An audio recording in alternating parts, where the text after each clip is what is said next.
All right, we are live. Post game, the Minnesota Vikings absolutely stomped, 37-10.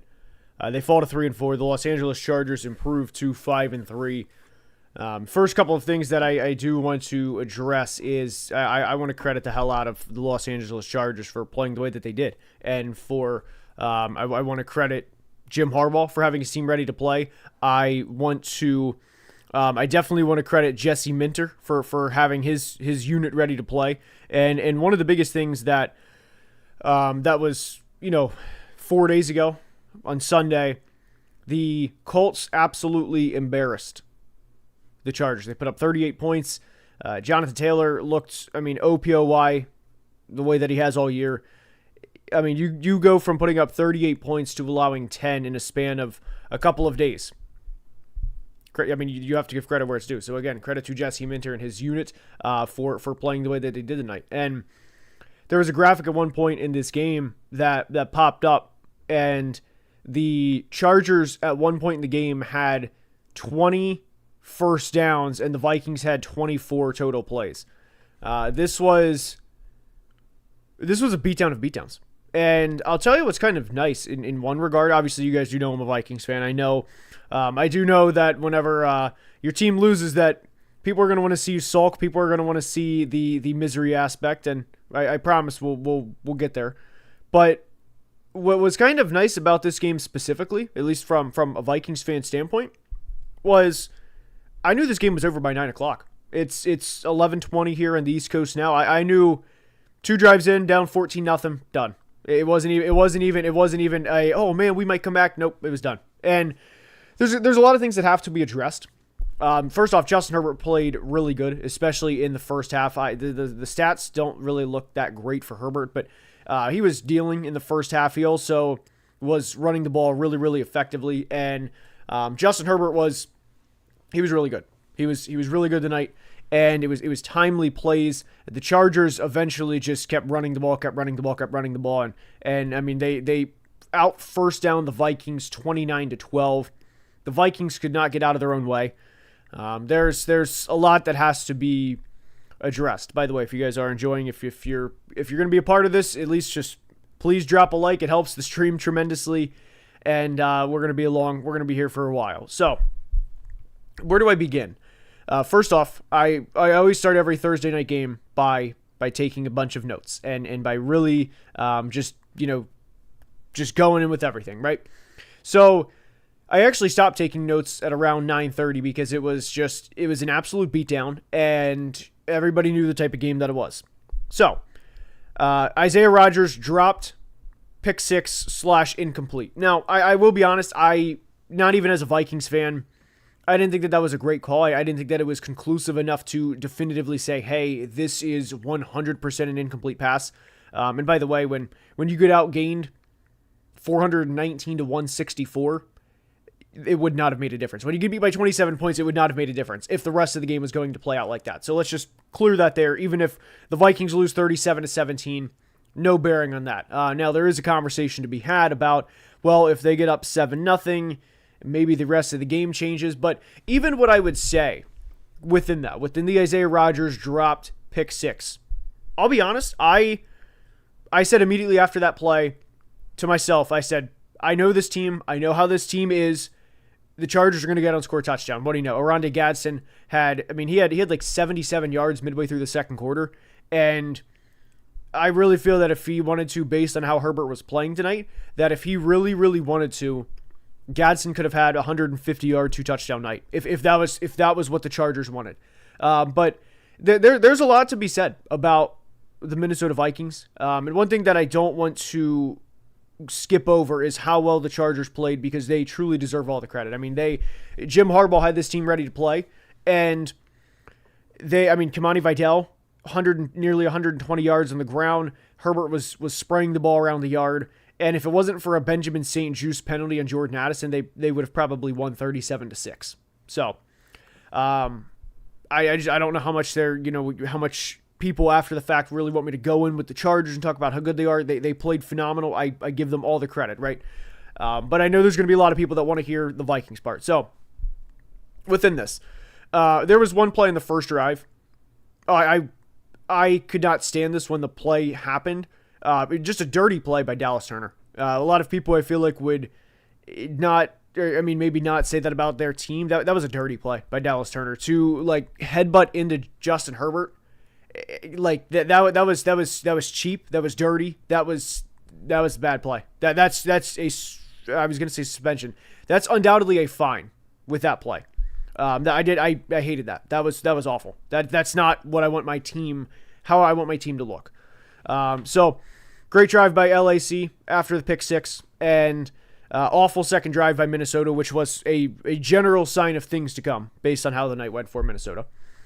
Aranda Gadsden, like we said, it was something like 77 yards midway through the second quarter.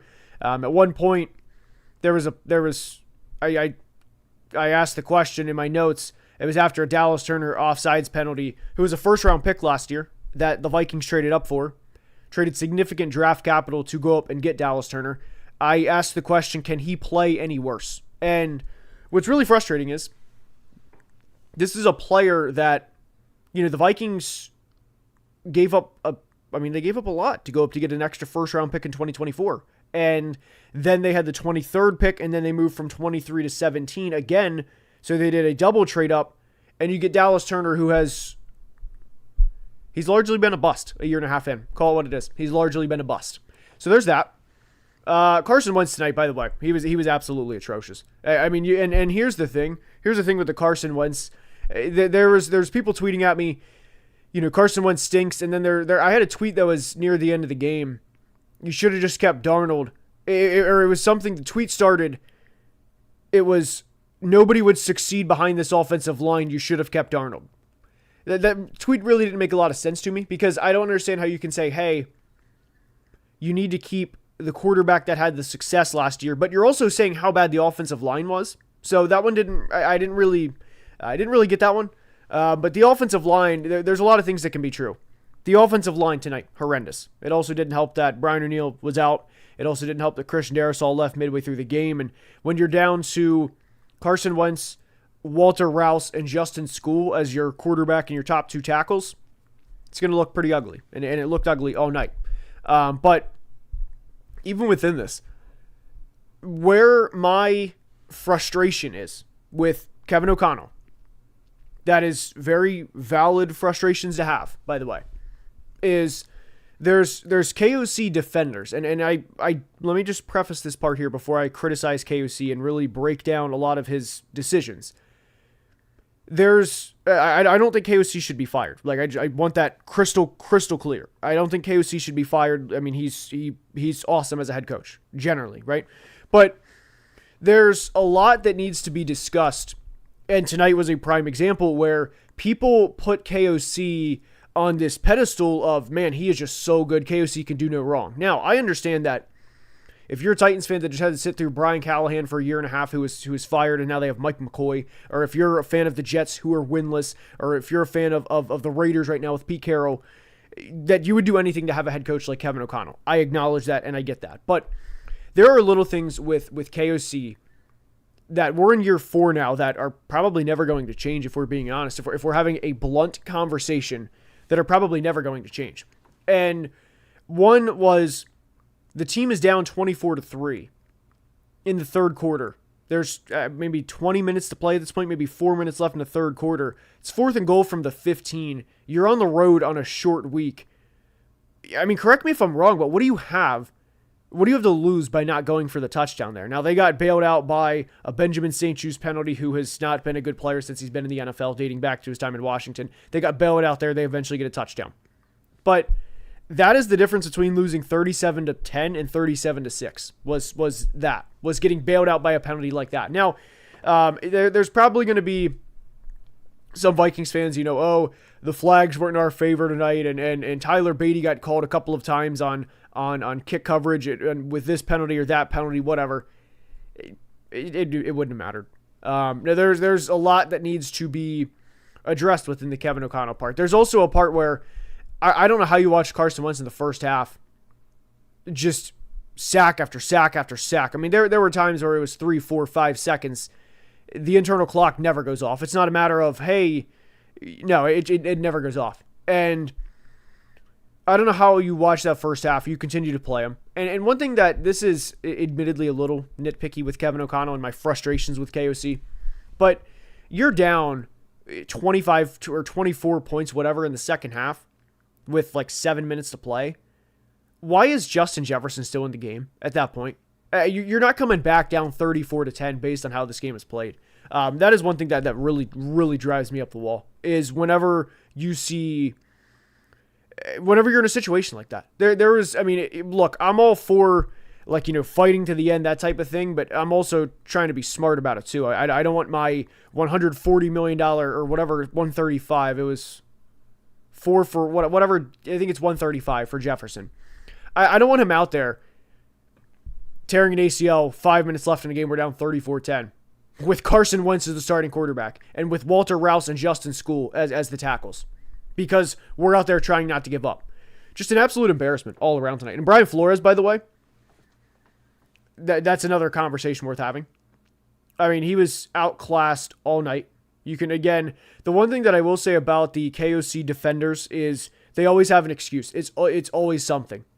It could never be that, hey, this team was flat out not prepared tonight. It could never be that they had a pick six taken away from them, and this team absolutely, outside of, I would say, Justin Jefferson, Jonathan Grenard, Jalen Redmond, and a few others. Jordan Addison, I'd also toss in there, and Aaron Jones for that matter too. Outside of a few others, folded. I mean, the energy was not there. The team was lethargic all night. So, anyway, let's keep it going here. All right.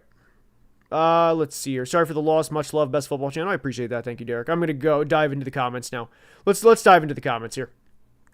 All right, let's go and get some super chats here.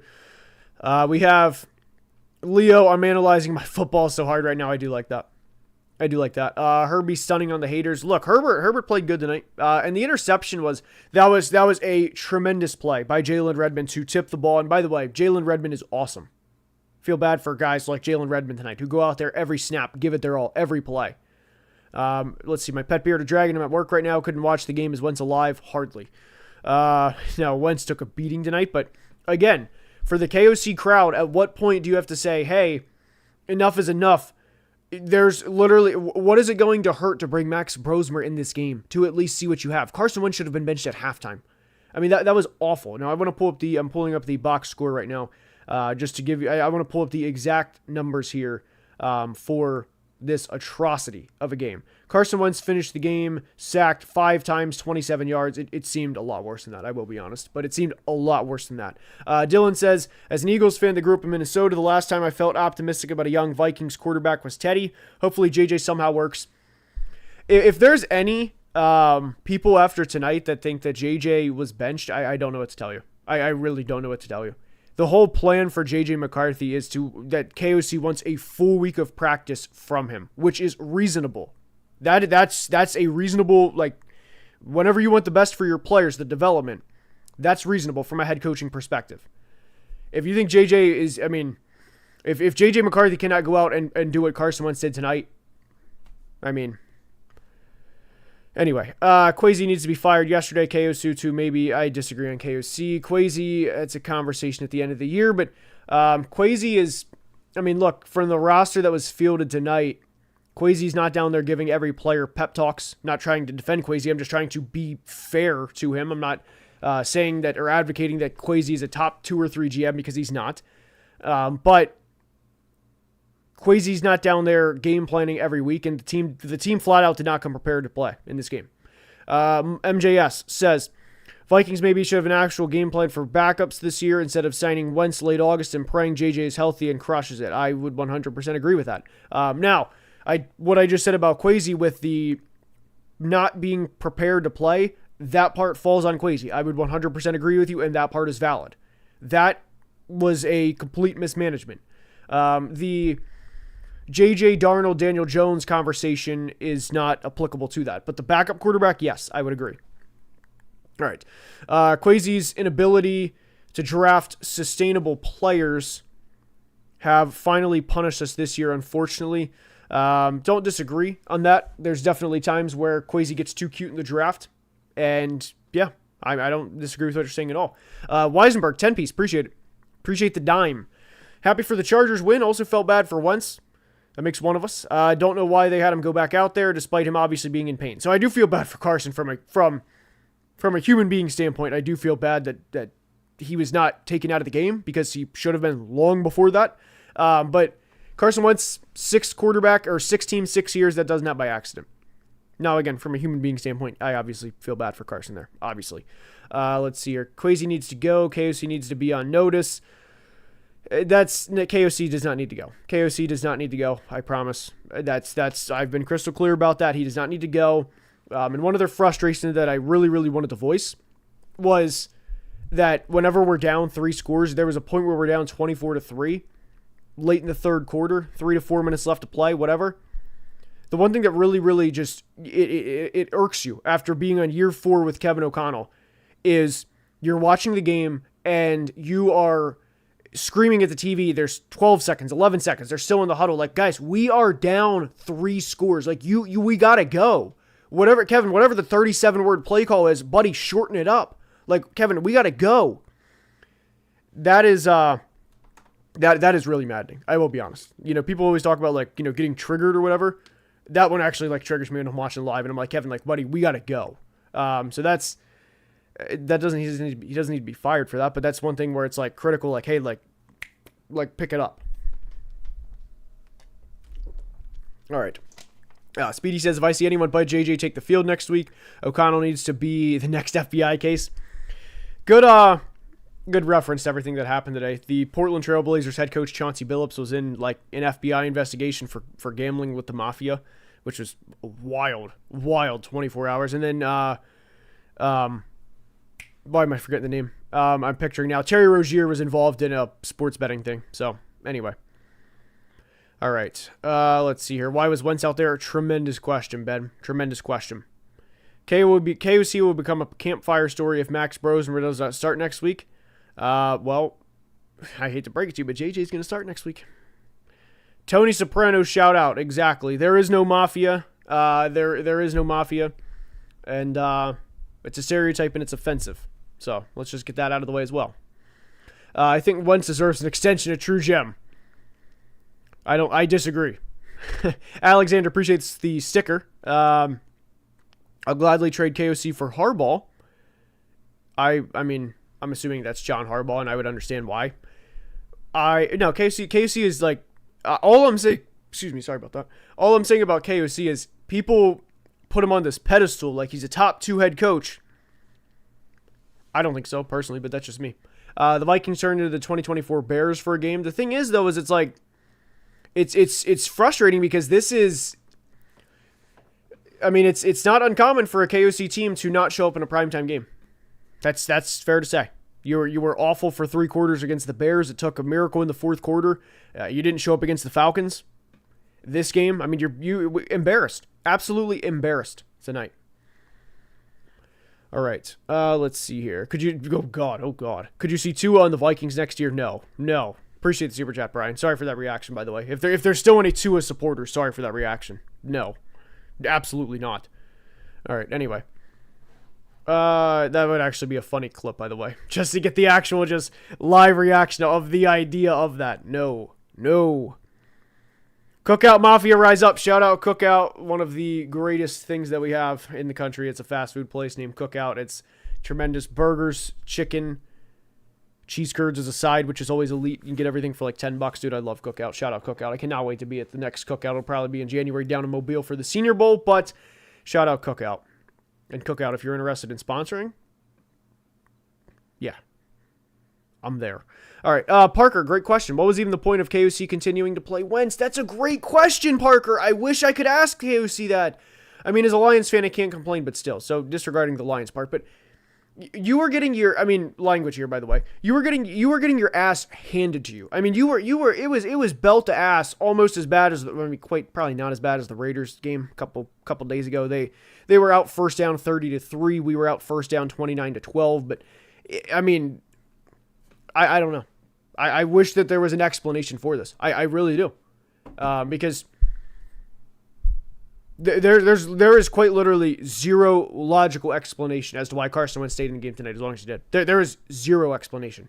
even if Max Brosmer is, and by the way, Kevin obviously is the head coach of the team. He obviously sees the guys every day. Even if Max Brosmer is worse than Carson Wentz, you're down 20 or 34-10 on the road.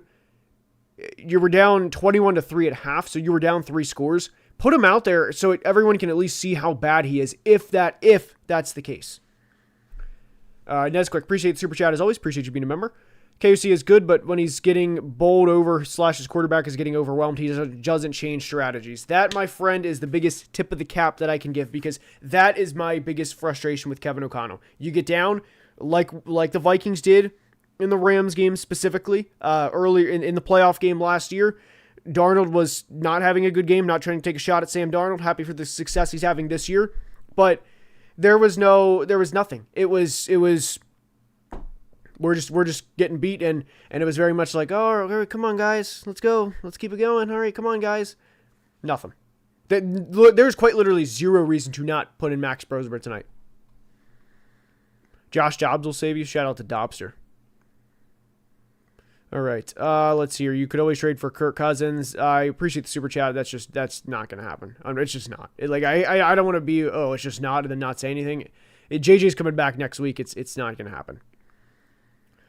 All right, as dookie as some QBs are, Tua is probably the worst, dude. I don't know if the Vikings actually traded for Tua and then took on that contract, I would say I'm tapping out for a year. I'm still going to watch the games, but I'm just going to be like, all right, whatever, guys.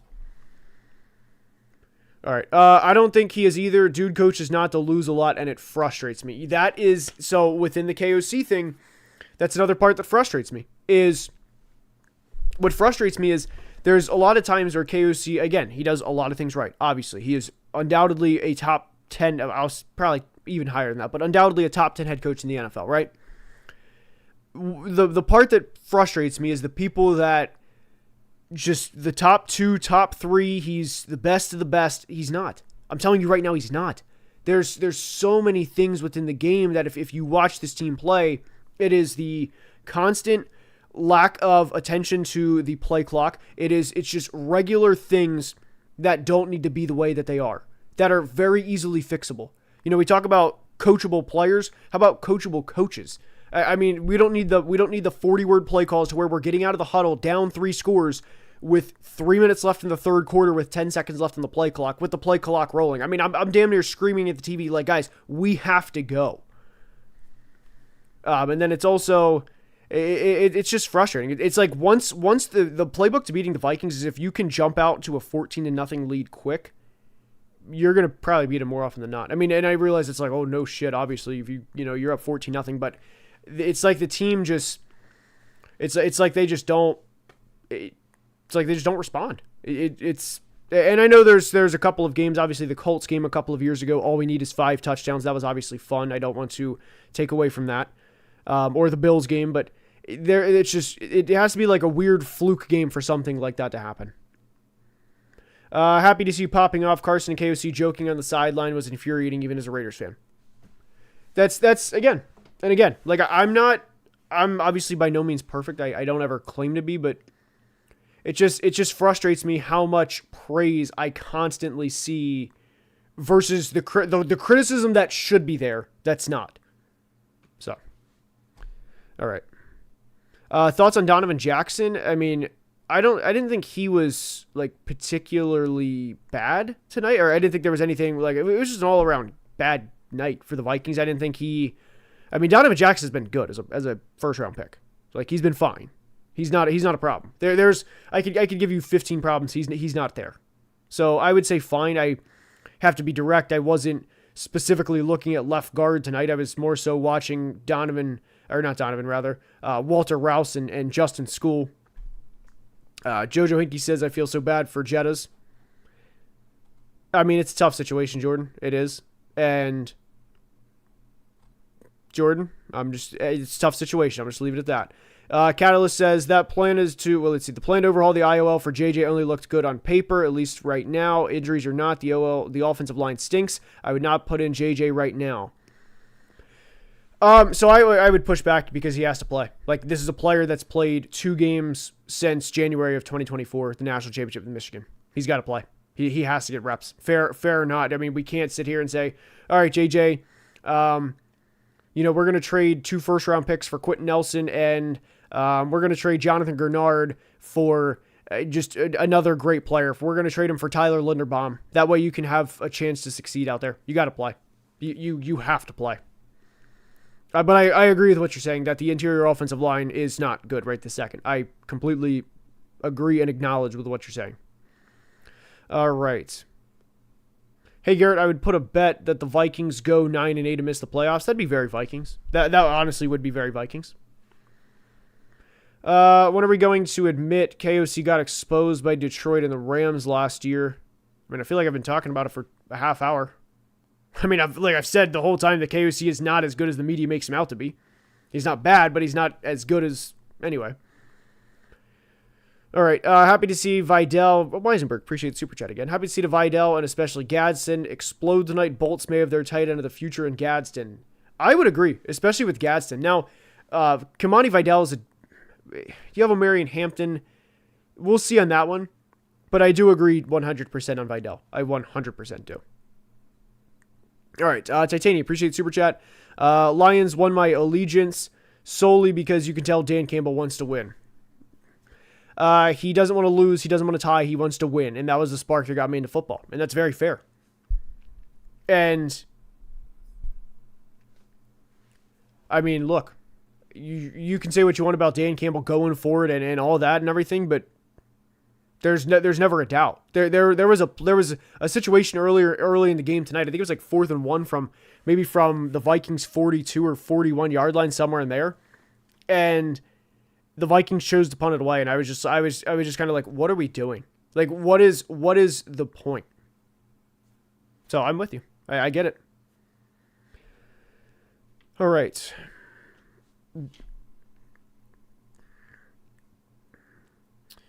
All right, let's see here. Does the first pick being overturned change anything? Even if it does, oh boy, I almost dropped a water bottle on my laptop. That would not have been good. That would have been the stream would have ended immediately. But anyway, like we discussed earlier, with the pick 6 getting overturned. For a coach in KOC that preaches, that he doesn't preach the same exact message that Dan Campbell does, but a lot of head coaches are going to preach a lot of the same thing. It's like different lipstick on the same pig. How are we going to overcome adversity, right? KOC preaches that, once, if we're down, I knew that this guy was going to come back out and he was going to fight his way and that type of thing. It's a little different, right? But you have one play. Does one play really change the entire game because it got overturned? I think it did. And that's sad to say. It was in the first quarter, 10 minutes left to play in the first quarter, and we're having a conversation about if a pick 6 doesn't get overturned, is this game different? In a game you lose by 27 points. I really think that took the wind out of the Vikings sails. And like I said, I personally, as a Vikings fan, I've been watching this team for 20 years. I know how this team plays. I knew this game was over at 9 o'clock. And that's sad to say. That is very sad to say. All right, let's see here. And by the way, if you guys are enjoying, please like the stream. We're at 120. Let's get it up to 150. I truly appreciate everyone being here. This was a miserable loss, man. If you want to be completely direct, this was a very miserable loss because it just kept going. It just kept going. But I'm just looking at all the losses this year. The Falcons one was brutal. This was worse than the Falcons one. This was very easily worse than the Falcons game. This is, just a bad loss, man. What do I think of Trey Harris? He had a touchdown tonight, I'm pretty sure. Trey Harris is also just in a tough situation because of how many mouths there are to feed in the offense, but thought he looked fine tonight. But they have no mental toughness. KOC is not that guy. I wouldn't say no mental toughness, but I generally agree with the principle of what you're saying. I really do. And that's a part where people will not talk about. That is not something that is ever discussed. It's like once this team is punched, very rarely do you see them actually like, hey, like, let's go. It takes a rare, like a game like Chicago in week 1 where everything has to go right. And I'm looking back to last year just to kind of even hammer home my message more.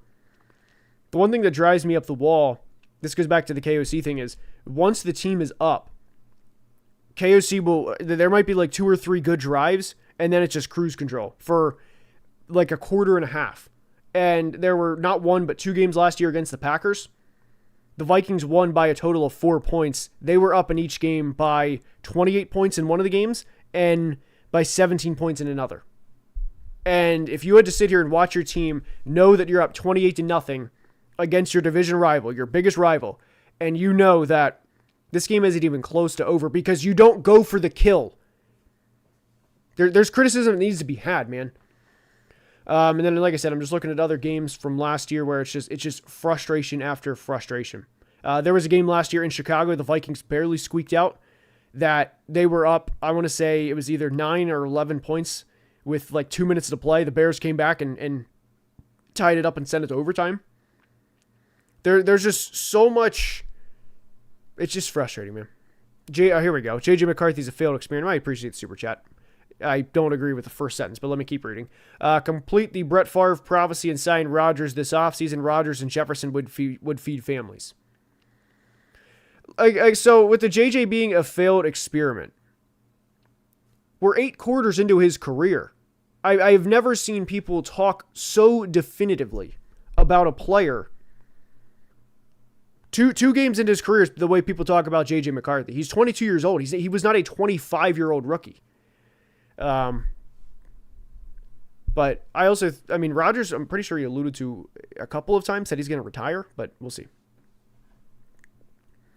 How has Will Fries been this year? He's been okay. He's, again, not a top 5 problem with the team. He's been okay.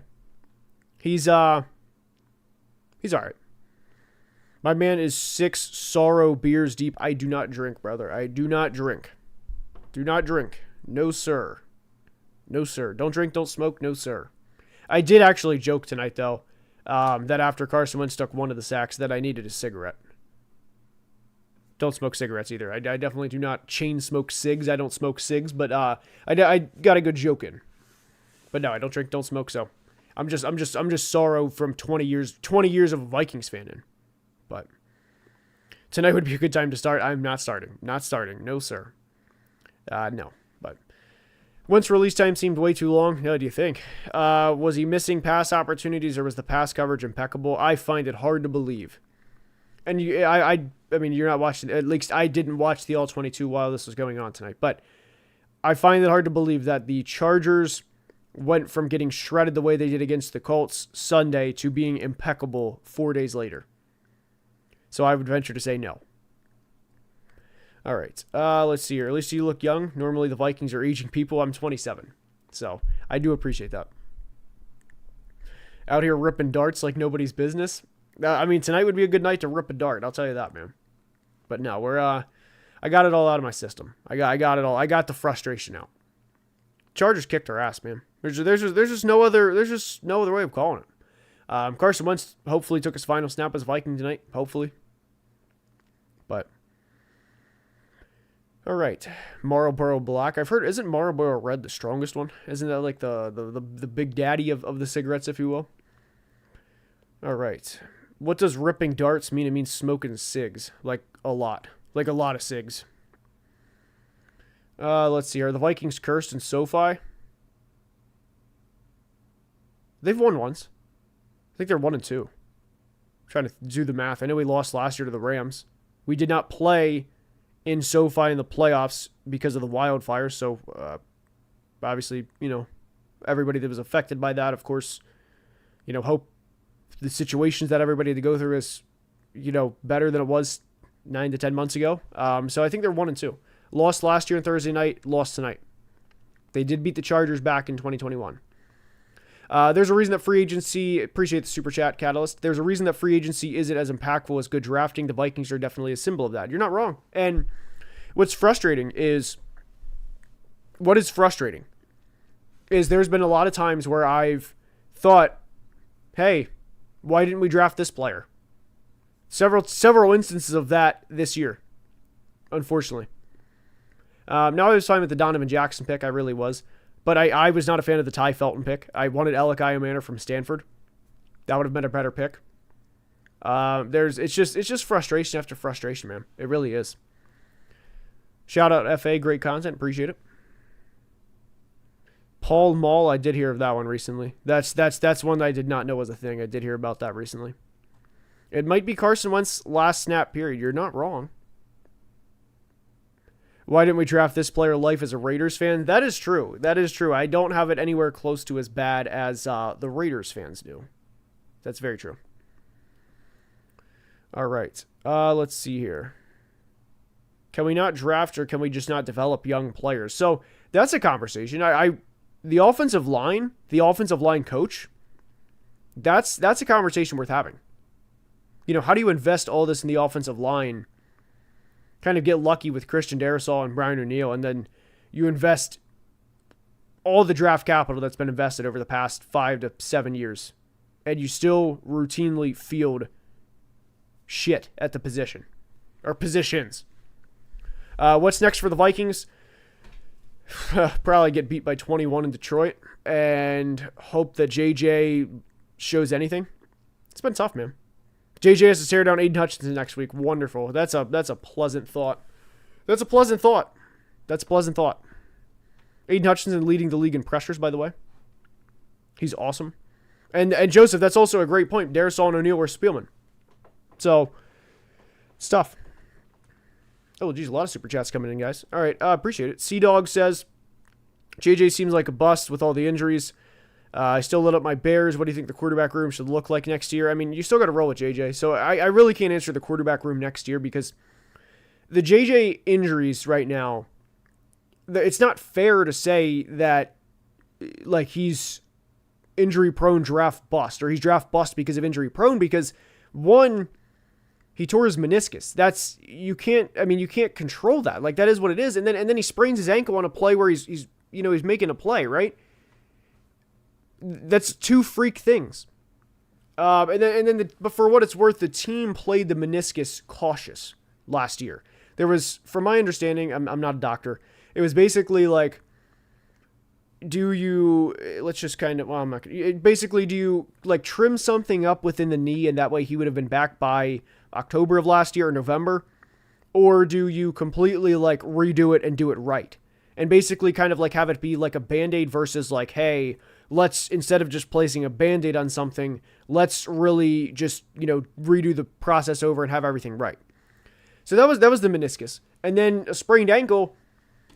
Guys, if you are playing in the NFL, I mean, injuries are going to happen. You're playing 230, 250, 300-pound grown linemen that are absolutely rocked up muscle-wise, that you're hitting a guy that's 80 pounds lighter than you. Injuries are going to happen. So I'm not going on the injury part with JJ. But at least like the injury prone part. Anyway, we were watching at work and the game was more boring than work. That's a tough one. That's a very tough one. Although I do appreciate the super chat, that's a tough one. Weisenberg says, appreciate the super chat. Hear me out. What if Carson Wentz has this Joe Flacco arc? I mean, look, I would literally, I don't know, are we talking like Ravens 2012 arc, or are we talking like now with the Bengals? I mean, because if Carson Wentz won a Super Bowl with us, I literally would not care, man. Like, just one. Just one's all I want. I'm not asking for some dynasty here. I'm just asking for one. But it's just, tonight was just brutal, man. It really was. Like the vid with the super chat from, I appreciate it. And then it says Cookout Mafia, appreciate it. I mean, dude, Cookout, I'm telling you, if Cookout ever was like, hey, like we want to sponsor football analysis, I'd be like yes, like where do I sign? And then offensive player of the year predictions right now, I would say JT and then JSN would be the top two. All right. Chargers fan here, good game. Hope either of us brings home the big one someday. Bolt up and then just one before I die. I'm with you on the just one before I die is where I am, man. That's where I am. And I do want to see one with my dad is he's just over the age of 60 mark, so it's like he was the one who got me to be a Vikings fan, so I just want to see one with him. You know, if I win one at 30 and then don't win one the rest of my life, but it's with him, that's all that matters. I don't care. So I'm with you on that. Just one before I die is the motto as a Viking and Chargers fan, and probably a couple of other franchises too. But anyway, what is my go-to at Cookout? I get what is it? Sorry, I don't go there too often. I go there probably like 5 or 6 times a year, just because I don't have a local cookout. It's a burger out west style, which is barbecue sauce, bacon. I think a pickle comes on it too. I always get cheese curds and then chicken nuggets as sides, which you get 3 chicken nuggets as a side. That's pretty fire. And then I get a Coke Zero. Of course, you got to have the nutrition in there. Obviously, after you're eating, a burger, cheese curds, and then chicken nuggets, you got to play it safe with the Coke Zero. And I'm actually, I'm actually going to sign off on that one. So hopefully you guys enjoyed. Chargers absolutely throttled the Vikings tonight. Good for the Chargers, man. Good for the Chargers. But if you guys did enjoy, please like the stream. It really helps tremendously. We're at 169 likes. Nice. It'd be nice if we got to 200. So, like I said, we hit 215,000 subscribers today also. So appreciate you guys. Love you guys. Thank you guys so much for the support. Appreciate everybody who sent a super chat in. And like I said, love you guys. Appreciate everyone being here. Tough night for the Vikings, but we'll be back. And I have JJ McCarthy to look forward to next week. So until next time, as always, please be safe and have a great day. Love you guys.